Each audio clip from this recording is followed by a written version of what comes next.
Okay, let's get into your reading, Gemini.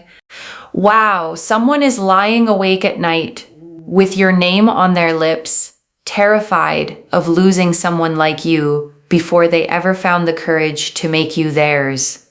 And very soon, the fear is going to lose, and they are going to come forward and try to lock this in for good. Someone here is very, very connected to you romantically. They feel so much towards you.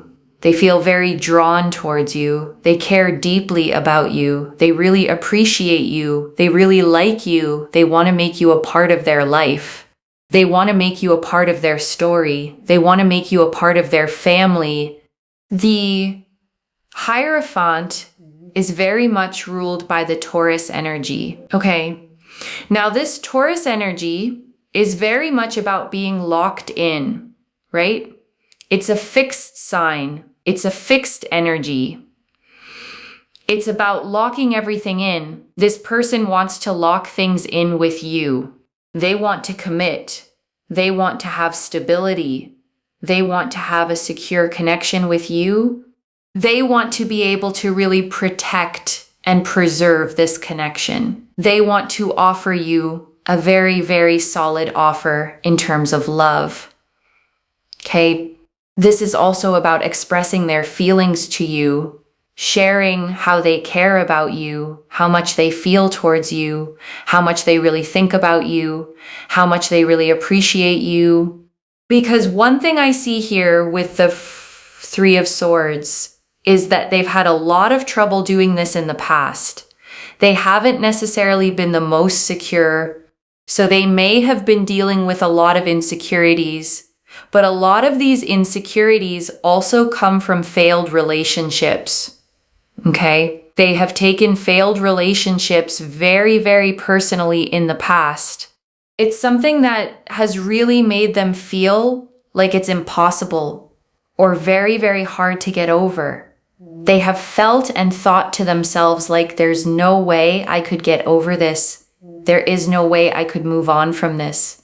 They feel genuinely and have felt traumatized by past relationships not working out because it has caused them so much pain that they've just never felt this level of pain and sadness and frustration to the point where they think to themselves like, I can't believe that this has happened to me, and I can't believe that I have had to deal with this level of pain. They never thought that they could ever feel such a level of pain and such a level of sadness.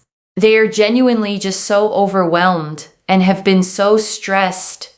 And then we also have here as well the Knight of Cups. Now, the Knight of Cups is very important for so many different reasons. First and foremost, it's about them really having very strong feelings for you, which override the fear that they have. And it's also about them really professing and confessing their love towards you, which is them feeling brave enough to also be vulnerable, to share with you their insecurities and the deep, deep sadness that they have been through. Because one thing that I see, especially with the Ten of Wands, is that they have felt really, really sad and very, very down. And they've been through so many ups and downs and challenges relationship-wise. They've been consistently rejected as well. Okay. And because of this, they have at times given up hope and thought to themselves, I'm just going to be single forever. It's just easier if I am just by myself, or I just enjoy life and don't care too much about the commitment element.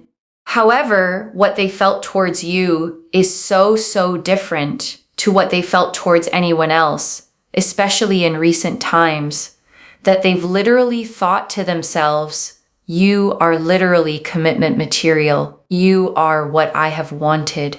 And they just can't shake that feeling off. And yes, they go through moments of having fear, of doubting things, not being so sure. But the main thing here is that they are just wanting to do more. Let me tell you something. This person has night terrors. Okay, this person has night terrors. In time, they will literally tell you this, and you will be shocked because you'll be like, oh my God, that random tarot reader was talking about this. I'm telling you, save this video, okay? Because in the future, if you come looking for me, it might be hard to find me. So if you're not subscribed, subscribe. That's a good way of keeping me in your subscription so that you can find me in the future. Because I'm telling you, this person is going to verbally express to you that they have, number one, trouble sleeping, and number two, they get terrors and bad dreams. Now, the terrors and the bad dreams, they will not express this to you straight away, okay? Because it's a lot of vulnerability. It's a lot to express to someone that you have night terrors, and eventually they will tell you this, and they will literally tell you that in the middle of the night, they wake up and they say your name, okay? They wake up in the middle of the night and they are dreaming because they've been dreaming about you and that they've been dreaming about also losing you.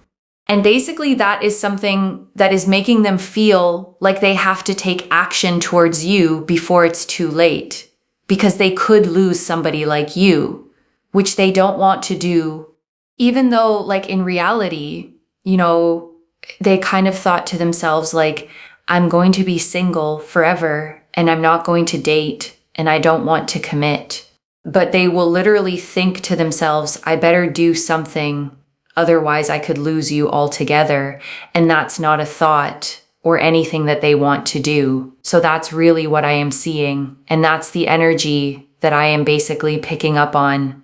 They will feel genuinely, genuinely terrible. And they will feel very, very sad that things are just not working out for them. It's more a sense, okay, of them having this fear and then their night terrors and their nightmares overriding that fear, and them realizing, oh my God, I could actually lose you if I don't do something about it. And them realizing they better do something about it, otherwise they'll lose someone that they actually had feelings for because they had fear. So that's something that I see here. Okay, this person really, really every night they have trouble sleeping, and then when they finally get to sleep, they have terrors and they have dreams, and then they think about you. They have dreams about you, and then they are just waking up in a state of like, oh my God, I could lose you, you know, so they really do feel like I better do something now or it will be never. The Two of Pentacles very much showcasing that energy, right? Now or never. Yes, I'm scared. Yes, I'm overwhelmed. Yes, I've been through lots of hardships and bad relationships and it's been awful. But what if I never took that chance, right? What if I didn't do something about it? It would be worse. And so, especially with the Two of Pentacles, there's a sense here of being balanced, especially with the Ten of Pentacles, especially with the King of Wands. There's a sense here of actually wanting to do more and wanting to be proactive and wanting to take action and wanting to genuinely progress things along. Because the Ten of Pentacles here is very much about, I found my person and I feel so connected to you. I feel so drawn to you that shouldn't it be normal that I only take that action now? Isn't it normal that I just now pursue you, take things to that next level, progress things with you? I want to be with you. I want to make things work with you. I want to move things along with you. Is it not just normal that I do that for you, towards you, and with you, without being so overwhelmed, so scared, so stressed? So that's what they're thinking now, is that I should probably do something instead of being so scared. And it's just their natural trajectory of what they want to do. Should we get a message card as well out from your person? Three of Cups is a card of wanting to make things work. Three of Cups is about harmony. Okay, a lot of people jump to conclusions these days that this is a third-party card. The Three of Cups actually indicates celebration because it's from 2 to the 3. If it comes out with certain cards, then yes, it can indicate third party.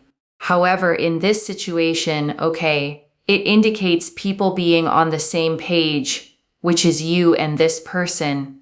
and actually wanting to make things work. Remember, cards are read in relation to energies, in relation to the question, in relation to also the other cards that come out. Okay? So that card came out by itself. So we have here a message from your person. Let's see. Okay. You are always on my mind. And what is this, right? I literally told you, okay, that this person, you are always on their mind, specifically at night. Okay, look at that. You are always on their mind, specifically at night, but also during the day as well. So that is a huge confirmation that we have. I want you to comment down below, I am always on their mind. Like this video, of course. Make sure that you are subscribed as well, especially if this resonates. Don't forget to like this reading. And I want to stay with you a little longer, okay? Because there is so much more in these cards. And I don't want you to leave without hearing all of it. Let me start, okay, with the Hierophant. Because it's such a specific card to open a love reading with, and I don't want its full meaning to pass you by. The Hierophant, okay, is not a casual card. It's not butterflies and a crush and maybe, maybe not. The Hierophant is the card of commitment, of tradition, of sacred vows, of the kind of union that gets formalized and witnessed and made real. In a love reading, the Hierophant is one of the most committed cards in the entire deck, and pairing it, okay, with the Taurus energy the reader named makes it even stronger, because Taurus is the most loyal, most stable, most locked in sign there is. Taurus doesn't do casual. Taurus doesn't do halfway. When a Taurus energy decides on something, they want it permanent, built to last, protected and preserved. So when the reader says, okay, this person wants to lock things in with you, that's not an exaggeration. That's the literal message of the card. They don't just want to date you loosely. They want to commit. They want stability. They want a solid offer in terms of love. They want to make you part of their story, part of their family, part of their future. And I want you to hold that, okay, against everything else the cards revealed about their fear, because the contrast is the whole story. Here is someone terrified of commitment, scarred by the past, who has told themselves they'll be single forever, and yet the card that came out for them is the Hierophant, commitment itself, which means whatever they feel for you is strong enough to override a lifetime of running from exactly this. And I want to sit, okay, with the Three of Swords, because it's the wound underneath all of it, and understanding it will help you understand them. The Three of Swords, okay, is a heart pierced by three blades. It's one of the most painful images in the deck, and it represents heartbreak, betrayal, the kind of wound that doesn't heal cleanly. And the reader saw it not as your heartbreak, but as theirs. The failed relationships they took so personally, the pain they genuinely believed they'd never get over. And I want you to really understand, okay, what that does to a person, because it explains everything about why they've hesitated when someone has been hurt that badly. Their nervous system learns to equate love with danger. Getting close starts to feel like walking toward the thing that once destroyed them. So they pull back, they self-protect, they tell themselves single forever is safer. And that's not okay because they don't want love. It's because they want it so much that losing it again feels unsurvivable. The walls aren't the absence of feeling. They're the evidence of how deeply this person can feel. And I want to draw out, okay, the Knight of Cups, because it's the card that tells you the walls are about to come down. The Knight of Cups, okay, is the romantic of the tarot. He rides forward holding a cup out in front of him and offering a heart extended. He is the card of the person who finally leads with their feelings, who comes towards you with an open heart and a confession. And the reader read it, okay, exactly that way. Their strong feelings overriding their fear, them becoming brave enough to profess, to confess, to be vulnerable, to actually tell you what they feel and what they've been through. And I want you to notice how significant that is for someone carrying a Three of Swords wound. The Knight of Cups is them choosing to risk the vulnerability anyway, because that's what real courage, okay, in love looks like. Not the absence of fear, but feeling the fear, carrying the old scars, and still riding forward with the cup held out, still choosing to offer their heart. And the fact that they'll do this for you specifically tells you how different you are to them. And the Ten of Wands, okay, shows you the weight they've been carrying to get here. The Ten of Wands is a figure bent under a bundle of 10 heavy staves, struggling forward under a load that's almost too much.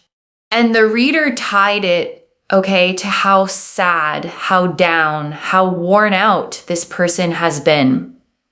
The ups and downs, the repeated rejections, the exhaustion of trying and getting hurt until they set the whole thing down and decided it was easier to carry nothing at all, to want nothing, to expect nothing. And I want you to feel, okay, the tenderness in what happens next, because after all that weight, after deciding to give up on love entirely, you appeared, and something in them that had gone quiet woke back up. They looked at you and thought, "You're commitment material. You are what I have wanted." And they could not shake it off. And I want to talk, okay, about the night terrors, because it's the most specific, most haunting detail in this entire reading. And it deserves to be sat with. The reader was so certain, okay, this person has trouble sleeping. And when they finally do sleep, they have terrors, bad dreams, and they wake in the middle of the night saying your name, dreaming of you, dreaming specifically of losing you. And I want you to understand, okay, what that reveals, because the subconscious doesn't lie in the daylight. This person can manage their fear. They can tell themselves they don't need anyone. They can keep the walls up. They can play it cool. But at night, when the conscious mind lets go, the truth rises up. And the truth is that they are terrified of losing you. You don't have nightmares, okay, about losing someone you don't care about. You don't wake with a name on your lips unless that person has moved into the deepest part of you. These night terrors are their heart screaming what their pride won't let them say out loud. I cannot lose this one. Not this one. And that's exactly, okay, what tips them into action. The reader saw it clearly. The fear kept them frozen, but the night terrors override the fear. Because there's only one thing more frightening to them than the vulnerability of committing, and that's the nightmare of you slipping away while they hesitated. The dreams are doing what their courage couldn't do alone, pushing them to finally act. And I want to draw out, okay, the Two of Pentacles and the King of Wands together, because they show the exact moment the hesitation turns into movement. The Two of Pentacles, okay, is a figure juggling two coins, weighing, balancing, going back and forth. And the reader read it as their inner debate. Yes, I'm scared. Yes, I'm overwhelmed. Yes, the past was awful. But what if I never took the chance? What if I let fear decide and lost you because of it? That would be worse. And the King of Wands, okay, is where that debate lands. The King of Wands is the decisive one, the bold one, the one who stops weighing and finally moves. And the reader saw them stepping into that energy, wanting to be proactive, wanting to take action, wanting to progress things instead of staying stuck in the fear. And I want to sit, okay, with the 10 of Pentacles because of what it means that it showed up in a love reading like this. The 10 of Pentacles, okay, is the card of legacy, of family, of long-term security and permanence. It's a whole scene of generations together, an established home, wealth and stability built to last. And in a love reading, it's one of the most long-term, settled down, build a life together cards you can pull. And the reader gave it, okay, such a beautiful voice. I found my person. I feel so connected to you, so drawn to you.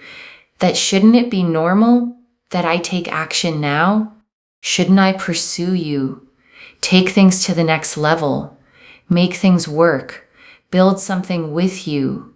And I want you to hear, okay, the shift in that. This isn't someone wondering if they like you. This is someone who has already decided you're the one and is now simply working up the courage to act like it. The 10 of Pentacles is them picturing a whole future with you in it and realizing they'd be a fool to let fear cost them that. And then, okay, the message card. The reader asked for a word straight from your person, and what came out was, "You are always on my mind." And she was almost startled by it because it confirmed everything. The night thoughts, the daytime thoughts, you constantly in their head. And I want you to really receive, okay, how tender that is. Not you cross my mind sometimes. Not I think about you now and then.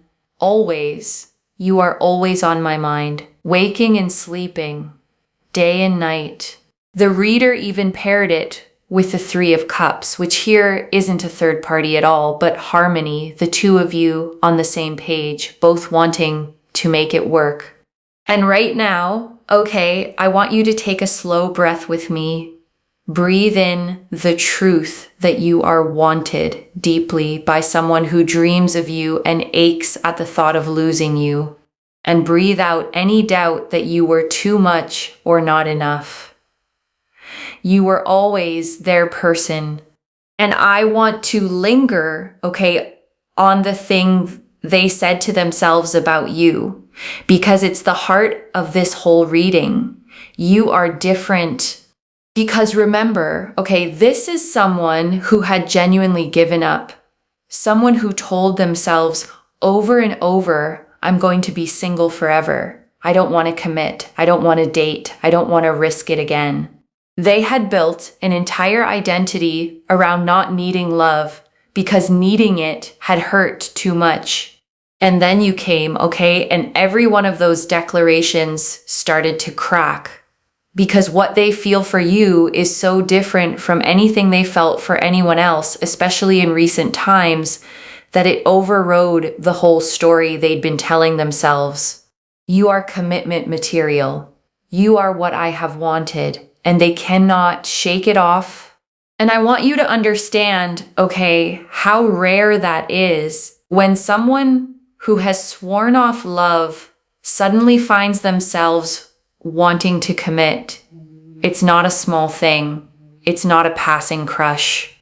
It's the exception that breaks the rule they built their whole guarded life around. You didn't just catch their eye. You made someone who decided love wasn't for them reconsider everything. And that's why, okay, the fear comes in waves for them. Because wanting you this much means risking the exact pain they swore they'd never survive again. Every time they move toward you, a part of them panics. And yet they keep moving because you are worth more to them than the safety of staying closed. And I want you to hold, okay, one more thing about the timing. The reader felt strongly that this isn't far off. The night terrors, the now or never energy, the King of Wands stepping into action, all of it points to someone who is done waiting, someone approaching the edge of finally doing something about it. So I don't want you, okay, to read this as a someday. Read it as a soon. The walls are thinning, the fear is losing, and the person who dreams of you at night is getting closer every day to saying it in the daylight. And I want to pause, okay, on what it will mean when they finally tell you about the terrors, because the reader said they won't share it straight away, and that detail matters so much. Because think about it, okay, admitting to someone that you wake up in the night gasping their name, that you have nightmares of losing them, is about the most naked a guarded person can be. It hands you the exact thing they're most afraid of, their need for you. It's them saying, without saying it, you have power over me now. So when this person, okay, eventually opens up and tells you about the sleepless nights, I want you to recognize it for what it is, not just a strange fact about their sleep. It's a surrender.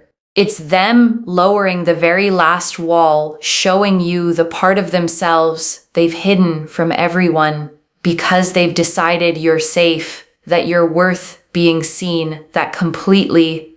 And that, okay, is when you'll know this reading was real. The reader even said it. You'll be shocked. You'll think back to this exact moment and realize you were told before they ever said a word. And in that moment, I hope you'll feel not just seen by them, but held by something larger, the universe arranging for you to know the truth of their heart before they found the words for it. Because that's what this reading, okay, is really giving you, not just hope, but recognition. The ability to see the love behind the fear, the longing behind the distance, the person behind the walls clearly before they even gather the courage to show you. And let me gather it all up for you, okay? One more time. The Hierophant, their desire to commit and lock it in. The Three of Swords, the old heartbreak they carry. The Knight of Cups, their courage to finally open up. The Ten of Wands, the weight they've been under. The Two of Pentacles, their now or never turning point. The Ten of Pentacles, the future they picture with you. The King of Wands, the decisive action they're stepping into.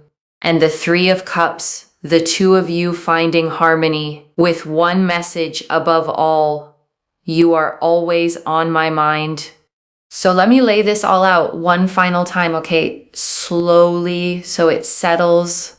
Someone is deeply, okay, romantically connected to you. Someone who wants to commit, to build, to make you part of their family and their future. They've been scarred, okay, by past heartbreak, so frightened of losing again that they told themselves they'd stay single forever.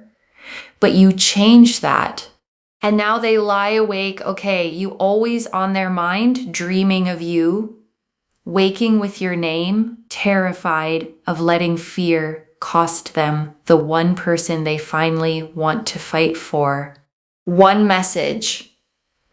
Their walls were never about not wanting you. They were about wanting you too much to survive losing you.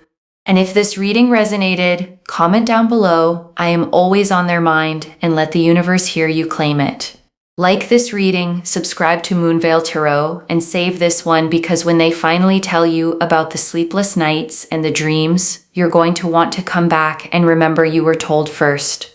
I genuinely read every comment, even the ones I can't always reply to individually. Your story becomes part of the reason this reading keeps finding the next person who needs it. Wherever you're watching this from, okay, I want you to actually feel this settle in before you go. You may have wondered, okay, whether you were even on their radar, whether they felt a fraction of what you felt, whether their distance meant they just didn't care. And this reading found you, okay, to tell you that their distance was never indifference. It was fear.